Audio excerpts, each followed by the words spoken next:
సీతారామరాజు జిల్లాలోని ప్రముఖ పర్యాటక ప్రాంతం పాపికొండల విహారయాత్రకు పర్యాటకులు పోటెత్తారు. దేవీపట్నం మండలంలోని గండిపోచమ్మ పర్యాటకులతో కిక్కిరిసిపోయింది. మొత్తం 14 బోట్లలో సుమారు 1100 మంది పర్యాటకులు గోదావరి అందాలను వీక్షించేందుకు బయలుదేరారు.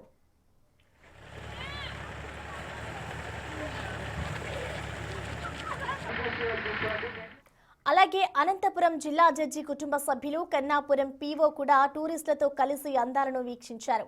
అయితే గండిపోచమ్మ ప్రాంతంలో సరైన పార్కింగ్ సదుపాయం లేకపోవడంతో పర్యాటకులు ఇబ్బందులు పడ్డారు. భారీగా తరలి వచ్చిన వాహనాలను పోలీసులు పోలవరం కాఫర్ డ్యాం వద్ద నిలిపివేసి భద్రతా చర్యలు చేపట్టారు.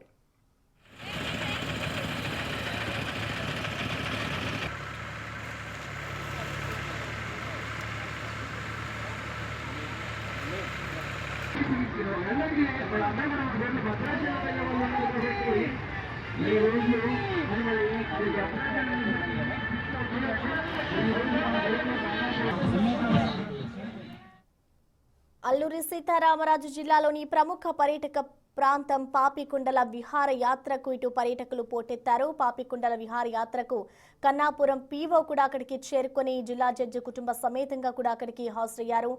దేవీపట్నం మండలంలోని గండిపోచమ్మ పర్యాటకులతో కిక్కిరిసిపోయింది. మొత్తం 14 బోట్లలో సుమారు 1100 మంది పర్యాటకులు పాపికొండల యాత్రకు ప్రయాణం చేస్తున్నారు. ఇటు గోదావరి అందాలను వీక్షించేందుకు పర్యాటకులంతా బయలుదేరారు.